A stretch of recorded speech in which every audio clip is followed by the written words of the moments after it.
Hi, we're Group Kid. My name is Joe. My name is Kurt. I'm Evelyn. My name is Kenya.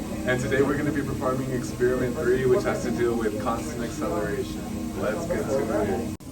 So for this lab over here, we're going to be using an air blower, this slider, and then for this, and then this is like a parasite. Sorry about that. And then this goes here, and it has like a little weight, so it goes down. Then we have to put on this the air blower part. So that will move. And then it also shows on the sensor. Gonna be again our universal interface and our same motion sensor to capture our movement. And we're also going to be adding this string that holds up the weight. Like for example, this one has a 5-gram weight. And so now we're gonna load up our capstone.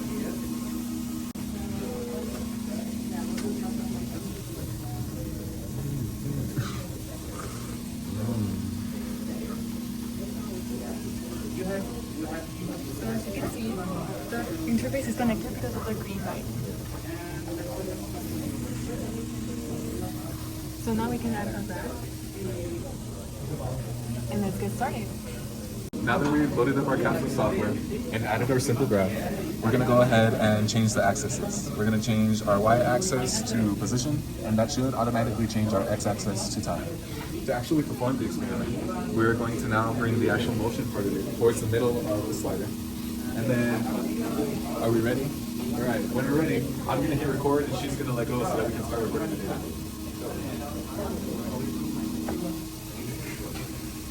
So as we can see here, right, we can see the bounces as it continues to bounce up on the actual slider itself. So it should be replicating pretty well. I'm going to stop it after a few peaks, and then we'll interpret our results from there. We can add points to get our first coordinates. This will be our x1.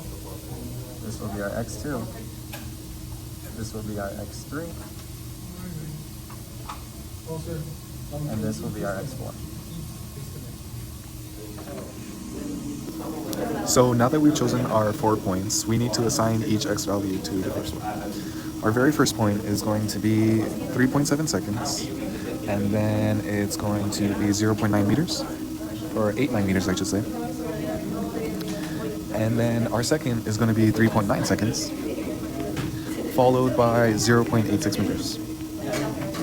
And so using our position of our x2 value minus the position of our x1 value divided by our final time minus our initial time, we can find our first velocity. So we can actually go ahead and just plug these in, right? If this was pretty much our first point that we had picked on the graph, and this is our second point that we picked on the graph, well, we use that to our advantage, right? We plug in that the 0.86 is going to be subtracted from the 0.89. And we do the same, right? Our second time was 3.95. Or I'm sorry, 3.9, and then we just subtract out the 3.7. If we plug this into our calculators, we know we are going to get some negative, right? I'm actually just going to do this calculation myself. It's going to be negative 0.03, and then over 0.2, and this should equate to, let's check it out here.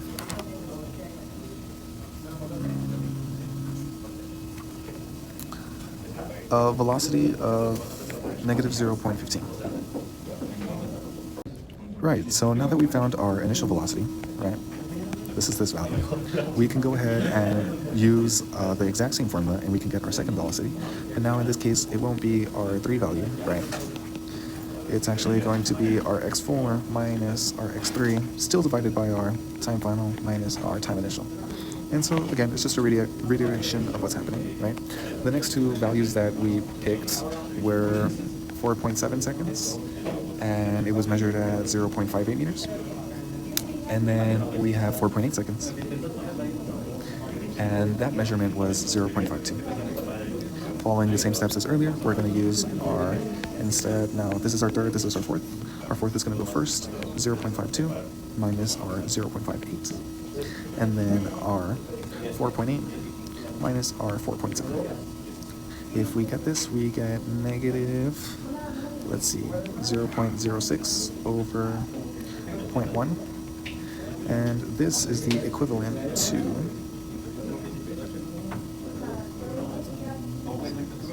just negative 0.6. And so now we have solved for our second velocity. So now we're gonna be getting our velocity graph. So we have to go here so we can get our second graph. And then we click on the velocity so we can get our graph.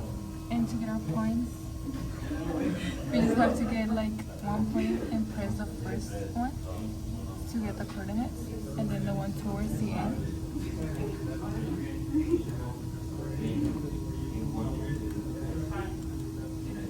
And now we can get our average velocity. All right, so using the V2 minus V1 over T4 minus T1 formula, we can calculate our acceleration. So just like before, right, we assign certain things to be points. Our very first point was 3.7 seconds with a negative 0.14 meters per second velocity. And that was our first point, right? And then the second point that we picked on the graph, right, a little bit lower to the bottom, right? It was the 4.8 seconds, followed by the negative 0.64 meters per second. And that was our second velocity. So with that being said, right, this is our V1, this is our V2, this is our T4, and this is our T1. We're just gonna go ahead and just start plugging in everything in, right? So it goes V2, so negative 0.64 minus, and in this case now the negative 0.14 meters per second. And we're gonna divide that all by now our fourth time, 4.8. And we're going to subtract that from 3.7 as we continue our calculations. I'm going to go ahead and do this. So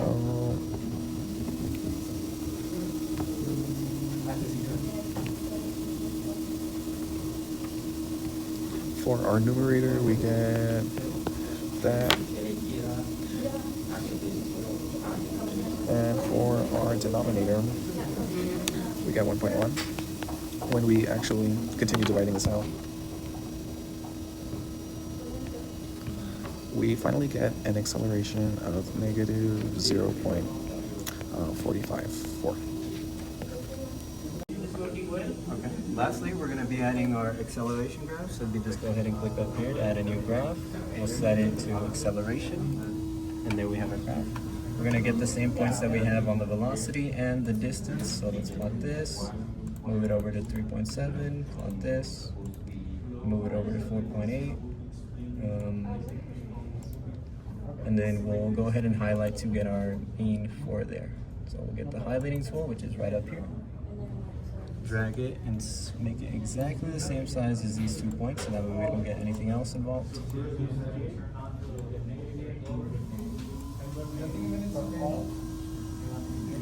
line it up, scale it to the right size.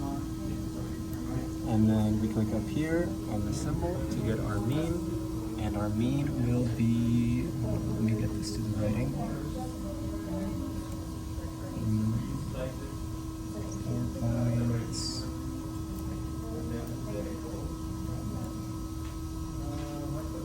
4.5. So we'll be using a balance measuring. We'll be measuring this instead of counting.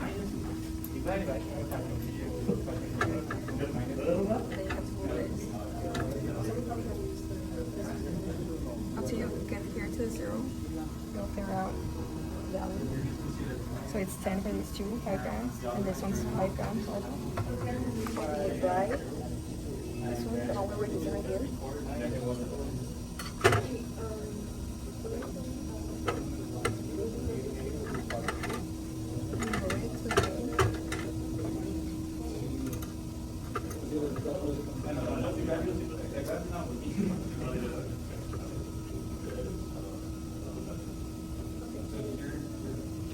Right there is 0.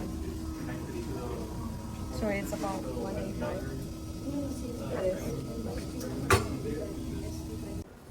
All right, so when it comes to getting our theoretical acceleration, we can use this formula, right, where the mass applied to the string itself that's being pulled, right, times the gravity being divided by, again, the mass being pulled by the string plus the mass of the cart itself added together will give us, in theory, our theoretical acceleration. As far as gravity goes, right, if you have like your boat and it's going towards the sensor, right, then in that case we are going to have a negative gravity, and on the contrary, right, if it's going the opposite way, then in that case we would just have a positive gravity. So in this case we are using the negative gravity version, right? And so when we plug in these numbers, right, we have the 10 kilograms that are being pulled on the actual the string, right? That times the negative gravity, and then 10 plus the 95 grams coming from the actual cart itself, and that gives us a theoretical acceleration of negative 0.93 meters per second. Right, so lastly, one of our last steps is actually calculating the percent error, right? Given that we have now got the three accelerations, right? The initial acceleration from the time versus position, this one from the velocity, and then this one from the mean, right, values, and this gives us our final acceleration. And so the way we can find the percent error is by using the formula where the theoretical acceleration minus the acceleration you got divided by the theoretical acceleration once more, and then all of that multiplied by 100 will give us the percentage of percent error, right? So if we set up equations for all of these, we can actually get, let's say, right here, right here, right here, and right here. And again, it's always our theoretical first. And so earlier we said that our theoretical was negative 0.93 meters per second squared. So negative 0.93, negative 0.93, negative 0.93. Again, all of this is being divided by that 93. And as we continue to fill out, right, this is the, then we can actually just start plugging in the acceleration values that we got, right? So here we have the negative 0.454, the same thing here, negative 0.409, and then negative 0.460. And again, I made a little mistake here, but remember, we're subtracting. All these are being subtracted. So what's really happening is that it turns into an addition, right? So addition, and outside of that, right, these are the absolute values of it, and we're going to multiply all of this by 100. And so when we multiply these values, I'll come back with the values. Right, so now that I came back with the calculations, we got a 51%, 56, and 50% percent error, right?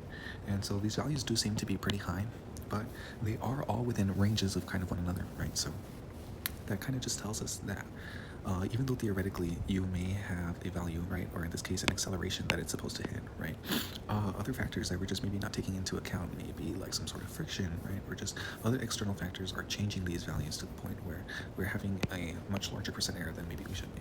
But that pretty much wraps up all of this experiment. Thank you.